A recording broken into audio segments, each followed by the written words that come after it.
Once upon a time, in a lush green forest, there lived a curious young boy named Leo. Leo loved exploring the woods, always fascinated by the wonders of nature. One sunny afternoon, while wandering near a sparkling stream, he encountered a playful red fox with bright, inquisitive eyes. The fox, whom Leo named Rusty, was unlike any creature he had ever seen.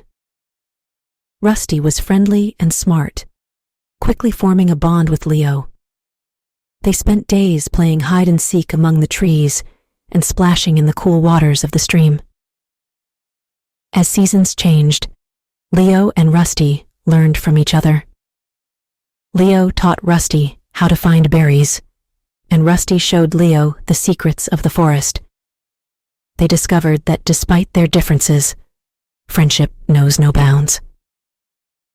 One evening, under a starlit sky, Leo realized that Rusty needed to rejoin his family in the wild.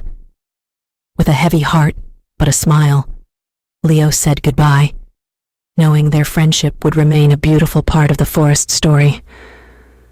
And so, Leo continued his adventures, with Rusty's spirit by his side, reminding him that true friends are never far apart.